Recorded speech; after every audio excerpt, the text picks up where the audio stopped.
Hi, I'm Joel Gilgard with Gilgard Analytics. Thank you for tuning in to this YouTube video. This is part 2 of the Q2 2023 NASDAQ and New York Stock Exchange sector review. And we're going to just start off where we left off last time. Excuse me. So the next item of review is basically Gilgard Analytics or Cubistic Analytics average financial score. So there are about 8 different financial variables that we use to rank companies, and these then get summed up into the industries, and from the industries they go into their respective sectors. And the lower the score, the higher, the better regarded these companies are in sectors and so forth. And so you can see here with the NASDAQ top 100 stocks, it is the most highly ranked. The utilities are fairly good, and so are the financials. The ones that have the worst scores is the healthcare. Now, healthcare also has a lot of companies within it. Could be a reason. But again, this is just something as a general benchmark to just have a general understanding of where companies stand. The next point that we look at is the average debt score. And information technology, that sector, they have in general very little debt. The one that has the most debt is the real estate, utilities, and financial sectors. And then you can see also the top 100 companies, they also have relatively little debt. The next number here, these are the standard, these are the PE ratios. And what's a little bit surprising here is you can see the bottom, the worst ranking, the smallest companies, they have the lowest PE ratios. And so that's why PE ratios is just, it's something to look at. I don't place that much value on them, except when it comes to the energy sector. Those earnings are real. But again, this is just to compare so you know where you're at. It used to be that utilities had the lowest PE ratio. No longer. That was the same thing with real estate. Net income, and this is after basically what you've earned after taxes and everything. This is net income available to investors, and so this is just a ratio. And again, the higher the ratio, the better. And so it's surprising that the financial sector has the highest net income, and utilities one of the lowest. Average price to book value just shows, so book value that shows the tangible assets, sometimes also intangible assets of a company, what they paid for them, how much they spent. And so the idea is the closer you are to 1 or below 1, the better value you're getting for your company. And the further away you get from 1, the more expensive the company. So right now you have cyclicals, healthcare, and information technology. They're at roughly somewhere between 4.5 to 5 times book value. The financials and energy stocks are somewhere between 1 and 2. Average debt to market cap. Banks have a pretty high ratio of debt to market cap, whereas technology stocks, they have a very low amount of debt outstanding. Revenue to market cap,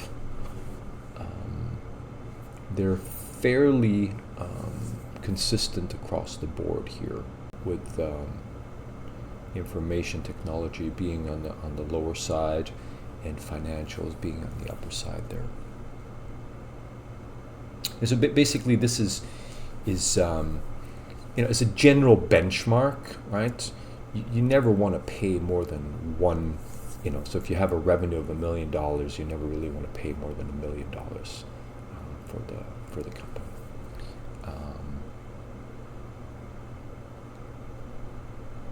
Cash flow to market cap. This is just to give you an understanding of where it's at. So energy has a very, very high cash flow, as does industrials, communications.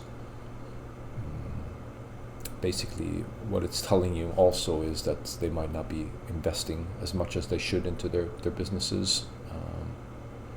Cash to market cap, just to give you an understanding of how much money they have on hand. The less volatile the business, such as utilities, everything is planned there many years in advance, the less cash you need on hand. Finance, that's their lifeblood, is to have cash available to lend out to new prospective clients. Debt to revenue, we looked at debt to market cap. This is just another way of getting a cubistic view on debt, fairly similar as the one above. So that should wrap up the just a high level tutorial on how to read this matrix and this file. Now I wanted to just go through and just look at the quarterly results and see if we can find anything exciting here. So these first, this first area here, this is just general information. We can see here that employment went up by roughly 3%. Materials went down. Real estate has added some employees. They have very few, so it doesn't take much to move that one. Market cap. Market cap changed, increased by about 6%. So you can see here, energy fell by 6%. Likewise, financials fell by 4%. So, even though the regional banking sector got all the news attention this past quarter, all the excitement there in California, etc., energy companies, they lost even more in value. And, this is not a surprise to anyone. NASDAQ, the information technology sector, they did by far the best. Not much of interest here. CEO pay for the communication sector went down. That's a good thing. CEO pay for cyclical went down even more. And again, these are average numbers, so you can have a big company in there where the CEO was replaced by a junior CEO and the wage went down, stuff like that. Let's see here, in terms of ranking, so when the number goes down, it's good. When it goes up, it's kind of bad. So you can see here, utilities, they gained in strength, as did information technology, energy, and financials. They lost positions.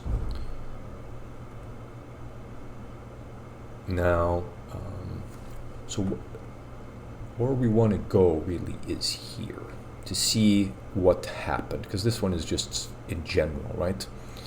And like I said, PE ratios not necessarily that interesting, but net income is something that I tend to look at more, and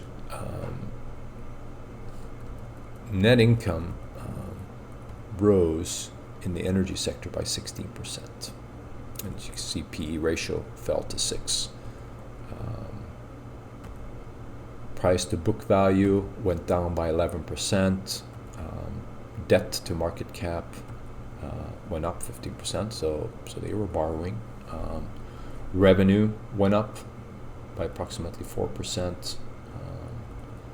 Cash flow went up by roughly 10%. Cash stood still, but debt did go up, right? And the reason why I'm picking on the energy sector is that prices fell even though net income went up. So that might be an interesting sector to look into. Net income went down in the information technology sector, yet the prices went up. So that might be one, just to be a little more cautious on. Do we have anything else here of interest? Yeah, so just in general, right? For the entire market, you can see PE ratios are about 21.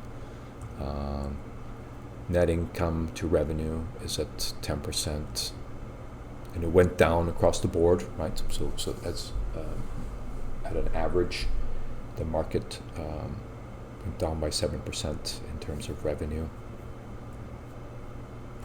Book value went up by 3%. Debt stayed didn't change compared to the market capitalization.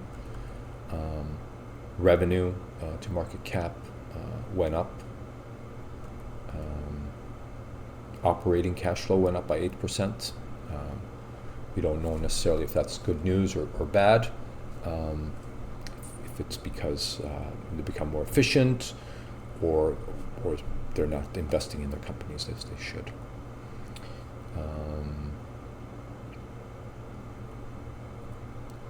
And then cash went up slightly by 3%, and debt to revenue went down slightly. So at the aggregate, the average number, debt didn't really go up. Although when we look at the individual companies here, it looks like it went up for some. Technology went down, communications went down, cyclical went down, etc. But energy, it went up. So anyway, this concludes part 2.